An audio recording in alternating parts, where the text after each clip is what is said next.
Bella, I'm about to work out, but I need to know what to eat before I train. Why don't you just watch this video you're about to make? Oh, that's a great idea. You should do the same. Let's go.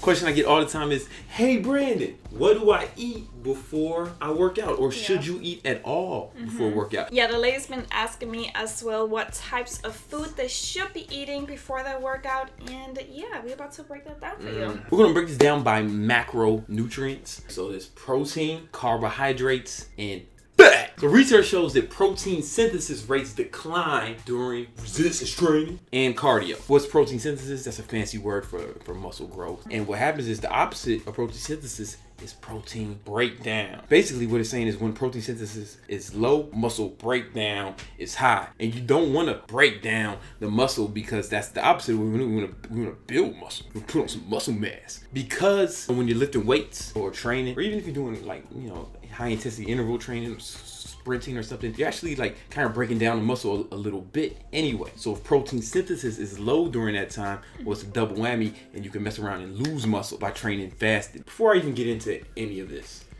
none of this is as important as your total calories for the day and your total macronutrient breakdown during the day. This is way secondary. This is not that important. It's kind of important. It's not negligible, but it's not the main thing. That being said, Bella, I used to train fasted all the time. Same. And then I started getting some protein before I trained. Like a protein shake or something like that, or a small meal with just like protein in it or something like that. 30 to 40 minutes before I trained. And I noticed I started to make more gains after a while. And that's because when you eat protein synthesis rates actually surge. So you inhibit a lot of that protein breakdown. It's not that it's helping me gain more muscle. It's preventing me from losing muscle when I'm training, both cardio and lifting weights. Exactly. Now, I like to train on an empty stomach though. So Bella, so I'm supposed to get protein to stop muscle breakdown, but I like to train on an empty stomach. Whatever should I do? So if you want to work out fasted, but you cannot really consume any protein when you're fasted, or so do you think, you could there's a workaround. Exactly, there's a little hack. You could consume some BCAAs. 10 grams of BCAAs! Exactly. Branched chain amino acids. I hear a lot of people on the internet saying, oh, you don't need BCAAs as long as you get enough protein. And they're right. They're right. You don't need BCAAs unless you get enough protein. The thing is, if you don't want to eat a protein shake or you don't want to eat a meal before you work out because you want to feel light on your feet, when you be light on your feet, this is a perfect solution. Exactly. Because when you eat protein, the enzymes in your stomach break it down into amino acids, right? Exactly. So you just get the amino acids. Exactly. So for those who don't know, just get the amino acids. For those who don't know, the aminos are basically building blocks for protein, and it allows you to consume that while fasted. Yeah. To have no calories. But listen, you don't have to do that. You can either take 10 grams of BCAAs or get 30 to 40 grams of protein 30 minutes to an hour before you train. So if you're trying to maximize results, then you want to adhere to this. I like the BCAAs because I like to train up first thing in the morning. If you follow me on Instagram, you see I wake up at 4:30 every day and I start training, pumping arms. I don't want to eat a meal that early. And this is faster digesting, so I don't need 30 to minutes to an hour before I eat it. I can take this like 10, 15 minutes before, as soon as I wake up. You can get any kind of BCAAs, but I think this is the best. Got a 5-1-1 ratio. A little bit of caffeine, give you a little extra jump, extra power. We throw some glutamine in there, some taurine. I think it's one of the best products on the market. There'll be a link somewhere you can check it out if you're so inclined. Or don't, man. I don't give a f.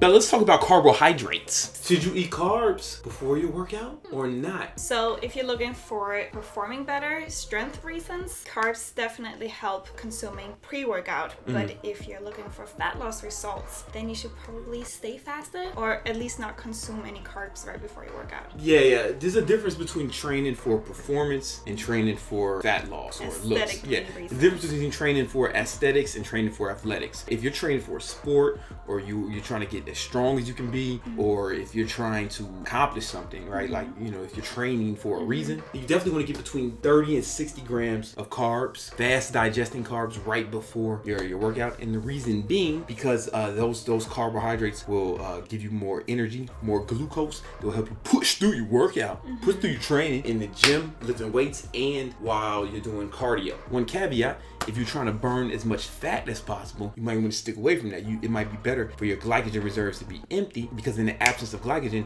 your body's going to use what for fuel? What's it going to use for fuel, Bella? Fat cells. Fat cells. We're going to use fat for fuel. Now again, this is not as important as total calories for the day. This is just like for people who just want to optimize. A lot of y'all know I don't talk about it much, but I do keto. And you might be thinking, Brandy, you're telling me to eat carbs before you're training. It's a form of keto called the targeted ketogenic diet. And I have some videos about that somewhere. Maybe I'll link them below. Maybe I won't though, bro. Like I might not do it, man. I don't even know what happens, bro. I don't even know what happens after I make these videos. I just yell at the camera, and next thing I know, it's on the internet, man. I'll forget I did this. I'll forget I'm targeted ketogenic diet. This is when you see a lot of endurance athletes who do keto, MMA fighters who do keto. Like this is kind of big in the MMA community. What they'll do is they'll follow a ketogenic diet, but they'll have between 30 and 60 grams of fast digesting carbs right before they train, maybe like 30 minutes before they train. And what happens is you'll burn through that during the training and be back into ketosis. They do it for that extra little oomph, extra little energy while they're training. If you want more information about that or keto, there might be some sort of link below. But personally, I don't do that. I experimented with it. It's fine. I haven't noticed a big difference, like because when you're on keto, your body's running off ketones. So I don't need glucose, or I don't know. I haven't noticed a big difference. Now, what about fat before you train? A lot of people say that you shouldn't consume any fat before training because it'll inhibit growth hormone or something like that. The research shows that it's kind of negligible. It's not something I would worry about too much, man. I wouldn't worry about it. If anything, I would just try to focus on the carbohydrates and the protein being the most important. So in conclusion, you want to get between 30 and 40 grams of protein or 10 grams of BCAAs 30 minutes before you train. If you want better performance, then you can 30 to 60 grams of carbohydrates 30 minutes before you train. But if you want more fat loss, maybe just stay away from the carbohydrates. And the fat, if I were you, I just wouldn't worry about it, man. Like the research just shows that it's not really that important. Hey, what should they do if they like this video? You guys. What should they do? If you guys like this video, don't forget to hit that subscribe button if you want to watch more videos like this. And also, if you found this helpful, don't forget to give it a thumbs up and hit that notification bell so you guys get notified whenever Brandon posts a new video. And yeah, man, and follow me on Instagram, KINGKETO, King Keto. You should watch my story, man. There's something interesting in the story. There's something interesting in the story. I got a little secret there for you. What is it? I don't know. Check it out. All right, guys. Peace.